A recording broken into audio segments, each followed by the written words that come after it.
Gudrības vārds 1, Tatjana Mikušina. Iemīļotais Ilarions, 10.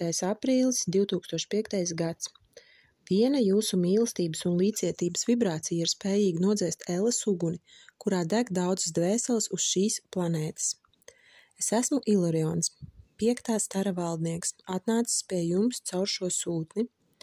Es atnācu, lai pavēstītu jums par dažām lietām, ar kurām jūs sastopaties savā dzīvē, un nepiešķirat tām nozīmi, taču sīkāk aplūkojot šīs lietas nosaka jūsu esamību pasaulē daudzus gadus uz priekšu. Es atnācu pastāstīt jums par to, kā jūs paši radāt savu nākotni. Iespējams, ka šī informācija kādam liksies nereāla un neattaisnojama sarežģīta, bet iespējams, ka citi ar šo informāciju jau ir iepazinušies. Taču es domāju, ka vienmēr ir derīgi atcerēties un atkārtot jau iemācīto. Tātad es vēlētos pakavēties pie slimību cēloņiem, garas slimību un miesas slimību cēloņiem, kas apgrūtina jūsu fiziskos un smalkos ķermeņus. Cilvēkam ir ļoti īsa atmiņa, un parasti viņam ir ļoti grūti izprast tiešo saiti starp viņa rīcību savā dzīvē un šīs rīcības sekām. Bet tieši tas arī ir karmas likuma, jeb atmaksas likuma pamatā, jeb likuma pamatā, kurš nosaka cēloņu un seku sakarību starp darbību un šīs darbības sekām. Cik daudz reižu man un sevišķi mātei Marijai jāuzklausa cilvēku lūgumu izdziedināt no slimībām. Kad nopietna slimība pārņem cilvēku un ievaino viņa ķermeņa svētnīcu, cilvēks ir gatavs lieliem upuriem, lai atbrīvotos no šīs slimības. Viņš meklē dziedniekus ārpus sevis, kas spētu viņam palīdzēt. Kad vesela virkne ārstu, dziednieku un ekstrasensu saņēmuši atbilstošu atalgojumu, tik un tā bezpalīdzīgi noplāta rokas, tad beidzot cilvēks vēršas pēc palīdzības pie dieva un gaismas būtnēm. Pienāk brīdis, kad saprāts gūst virsroku cilvēkā, un viņš saprot, ka šī slimība ir sūtīta viņam no augšienes, un atbrīvot no šīs slimības viņu var tikai Dievs. Tad cilvēks meklē ceļu pie Dieva, un viņš ir gatavs nest upurus un lasīt milzīgi daudz lūgšanu, lai izārstētu sevi. Tomēr reti kurš no cilvēkiem saprot, ka slimības un ciešanas izraisa nevis ļauns un atriebīgs Dievs, bet gan paša darbības, pie tām ne tikai iepriekšējās dzīvēs, bet jau šajā pašreizējā iemiesojumā veiktās darbības. Kad jūs esat jauni, spēku un enerģijas pilni, jūs ļoti maz domājat par savu darbību sekām. Jums šķiet dabiski saņemt kaut ko, ko jūs vēlaties, pat tad, ja tādēļ nākas nodarīt kādam pāri vai kādu nopietni aizvainot. Cik nesamērojama dažkārt ir jūsu vēlēšanās, ko jūs cenšaties apmierināt, lai notiek, kas notiktams ar to ļaunumu, ko jūs esat gatavi nodarīt citiem, lai par katru cenu apmierinātu šo vēlēšanos. Tātad pirmais jūsu ienaidnieks un jūsu galvenais ienaidnieks, dažkārt jūsu vienīgais ienaidnieks slēpjas jūsos pašos. Tas ir jūsu miesīgais prāts un jūsu negausīgās vēlēšanās. Šķiet, ka nav nekā briesmīgāka, ja jūs cenšaties apmierināt šīs savas vēlēšanās. Tās jums liekas tik dabiski, īpaši jaunībā. Jūs nepiešķirat sevišķu nozīmi pat acīm redzamiem morāls un ētikas normu pārkāpumiem, ko jūs izdarāt, lai apmierinātu šīs vēlēšanās, bet par ļaunumu, ko jūs nodarāt citiem, jūs pat nepadomājat. Kā var apturēt jūsu neremdināmās vēlēšanās? Kā var apturēt jūsu tieksmes gūt un gūt baudas no dzīves? Ļoti nedaudz ir spējīgi mācīties no citiem cilvēkiem un mācīties patstāvīgi, lasot grāmatas vai atrodot cilvēkus, no kuriem viņi var saņemt gudrību.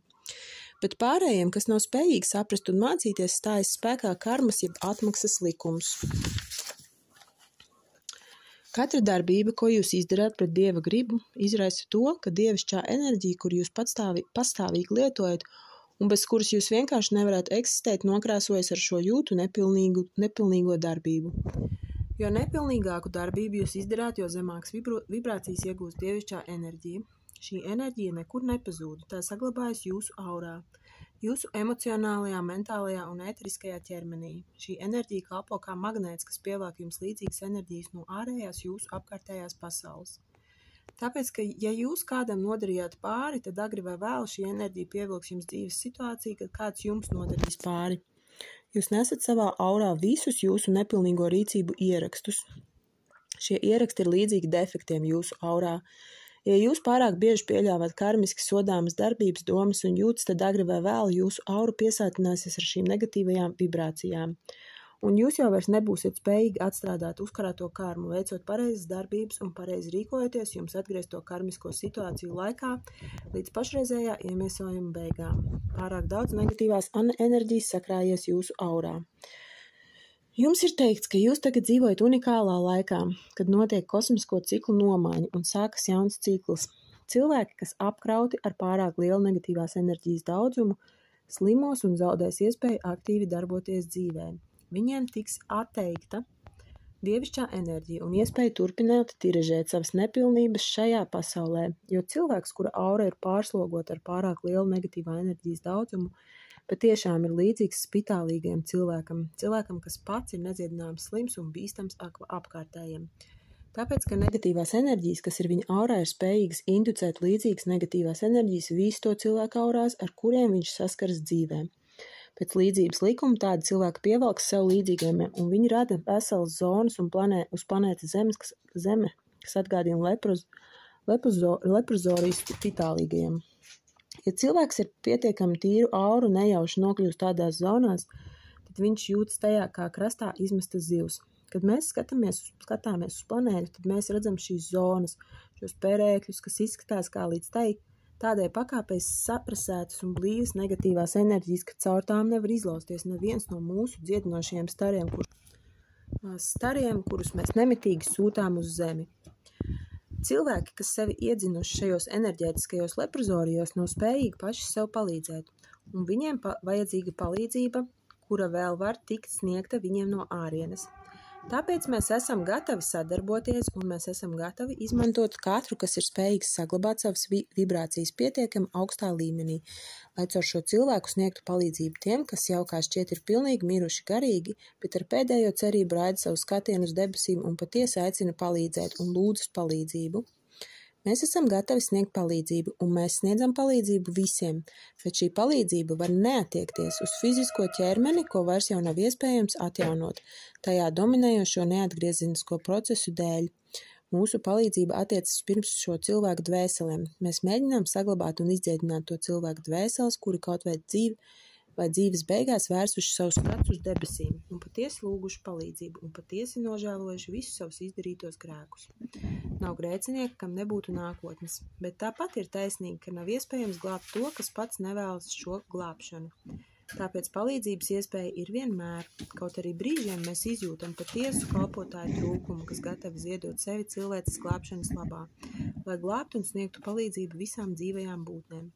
Tagad es vēršos pie tiem, kas spējīgi mani saprast, un pie tiem, kas saprot, par ko es runāju.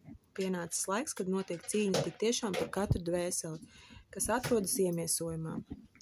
Ir spēki, kas mēģina noturēt pēc iespējas lielāku dvēseļu skaitu ilūzijas plānā, bet ir spēki, kas cīnās par katru dvēseli, lai izvilktu to no ēles, par ko daudzās vietās ir pārvērties planētas Zeme fiziskais plāns. Un dažkārt pietiek vienas tikšanās, viena mīloša un līdzjūtīga skatiena, lai nebūtībai nolemtā dvēseli iegūtu ticību un cerību un mīlestību. Saglabājiet līdzsvaru, saglabājiet dvēseles mieru, jūs esat karēvi, kas atrodas pasaulē, un viena jūsu mīlestības un līdzcietības vibrācija ir spējīga nodzēst ēles uguni, kurā deg daudzas dvēseles uz šīs planētas. Es esmu Ilarions, un es vērsos pie gara karēviem uz šīs planētas.